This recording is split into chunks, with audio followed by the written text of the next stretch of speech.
Hello and welcome to Real to Real. During this Advent season, as the faithful prepare our hearts for the coming of the Savior, the reality is many people have fallen away from Christianity.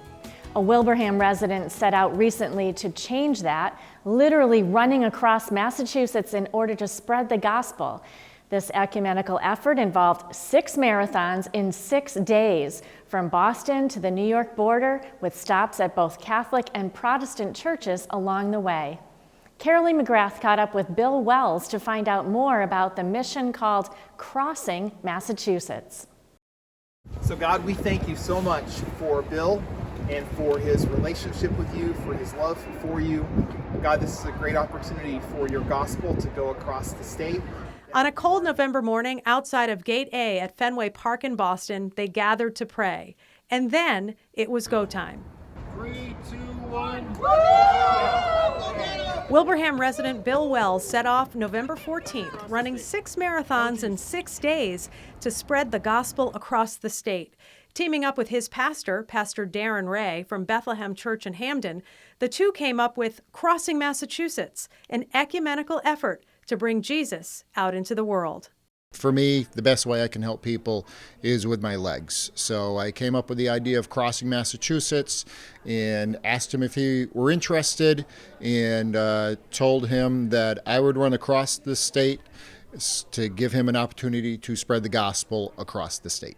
Massachusetts and New Hampshire are tied for the least reached states with the gospel of the 50. And so there was a real passion from our hearts to be able to come and share the message of Christ with people, those many who are lost. And so the gospel in 8 words, God is love, we have sinned, Jesus saves. Each day, a brief service was held at a church like Quabog Church in Brookfield before he set out. Ready to roll. Oof, okay. Go put that hill there. All righty. When he finished the 26 miles, another gathering was held. Nearly 60 people met him at St. Cecilia's Parish in Wilbraham after he completed his 3rd marathon. Well, I've known Bill for quite a few years, at least 30 years, and when he contacted me about doing this, running for bringing Jesus back to people in Massachusetts, which I was surprised that we were last in the state with New Hampshire, and I said, you know what, we have to do this. Wells and his wife Kathy have 2 adult children. He's done other ultra runs to raise money for charities, including a 24-hour run last spring to spread awareness for mental health and suicide prevention. And several years ago, Wells ran a 50K to raise money to support a St. Cecilia's youth who was diagnosed with a rare disease. He had a warm reception from students where he works at Wilbraham Munson Academy in Wilbraham.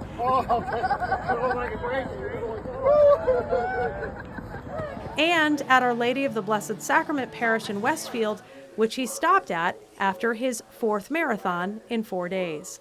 Father Dan Pekalik is the pastor of Our Lady of the Blessed Sacrament and the director of pro-life activities for the Diocese of Springfield. I think any time that we can stand with our Christian brothers and sisters in an ecumenical effort that is as good as this is to spread the gospel, we share that with all our Christian brothers and sisters, and the desire to do that. And for Bill to want to witness that across Massachusetts is a truly wonderful thing. As an ultra runner, Bill is used to running really long distances, but this is really, really long. 157 miles across the state. He's been training for this for months. He's been praying about this for months. And even though this is incredibly difficult, he says Jesus is worth it. 1 mile in, only 25 to go. I just thought this would be a good opportunity for all Christians to unite and just come together and spread the gospel, because that is something we all have in common. With faith, perseverance, and most certainly a little suffering, Wells made it to the New York border on day 6, covering the state in prayer. Reporting for Real to Real, I'm Carolee McGrath. A coat and winter attire drive was also held at every site. You can find more information by going to the Facebook page for Crossing Massachusetts.